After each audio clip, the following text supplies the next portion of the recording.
জামাতের নেতা বলে বসেছেন যে আমাদের ফ্ল্যাটে মাইক্রোওয়েভ এবং ওভেন দরকার, সেটা দাবি করেছেন। সংসদে আমরা দেখতে পেয়েছি নারী সদস্যদের পোশাক নিয়ে একটি আপত্তিকর মন্তব্য করা হয়েছে। একজন বলেছেন, মনিরুল হক চৌধুরী বলেছেন বিরোধী দলীয় নারী সদস্যদের পোশাকের দিকে ইঙ্গিত করে যে সে সেখানে গিয়েছেন এবং ঢোকার পর দেখেছেন যে কিছু একটা হাঁটছে। একজন নারীকে কিছু একটা বলে সম্বোধন করেছেন। এই বর্ণবাদী মন্তব্যের ব্যাপারে আপনার কি বিশ্লেষণ? ধন্যবাদ, শুভেচ্ছা সবাইকে। দেখুন, সংসদে শুধু এই বক্তব্যটি যে নারী অবমাননাকর হয়েছে এমন নয়, এর আগেও হয়েছে।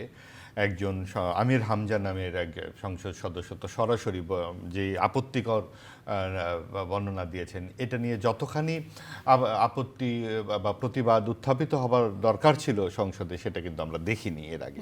তারই কলিগ নারীদের অনেককে নিয়ে তিনি নাম ধরে মন্তব্য করেছিলেন।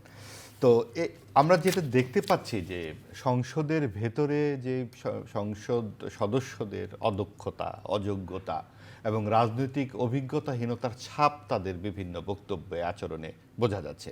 গতকাল এক জামাতের নেতা বলে বসেছেন যে আমাদের ফ্ল্যাটে মাইক্রোওয়েভ এবং ওভেন দরকার, সেটা দাবি করেছেন। তো সংসদ কি মাইক্রোওয়েভ, তারপরে এইসব কি ওয়াশিং মেশিন, এইসব নিয়ে আলোচনার জায়গা?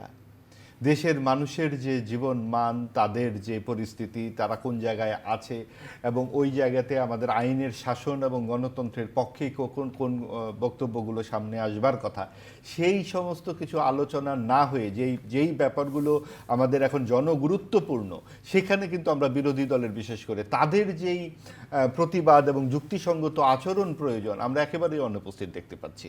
আপনি হামের রোগের যে প্রাদুর্ভাব হলো, 6 শতাধিক শিশু নিহত হলো, সেখানে কি বিরোধী দল যথেষ্ট সোচ্চারভাবে তাদের দায়িত্ব পালন করতে পেরেছে? অথবা মার্কিন যুক্তরাষ্ট্রের যে সাথে যে চুক্তি, কিন্তু সরকারি দল করেছে, বিরোধী দলের একজন নারী, এটা তো বিচ্ছিন্ন একটি ঘটনা বললাম। আর যেগুলো বলছি সেগুলো সব বিরোধী দলের। এটা তো অবশ্যই সমর্থনযোগ্য নয়, মনিরুল সাহেব যেটা বলেছেন। কিন্তু তার আগে আমির হামজা সাহেব যেটা বলেছেন, এটাকে আপনি ভুলে গেছেন যে নারী সকম, এটা আমার পক্ষে বলা সম্ভব নয় আসলে, এটা দেখে নেবেন। এবং এইভাবে যে কথাবার্তাগুলো, নারীর পোশাক নিয়ে কেন আলোচনা হবে এবং সেই জায়গাতে আমরা কেন পৌঁছাচ্ছি, সেটা তো দুই দলের ক্ষেত্রেই আমরা বলতে পারি।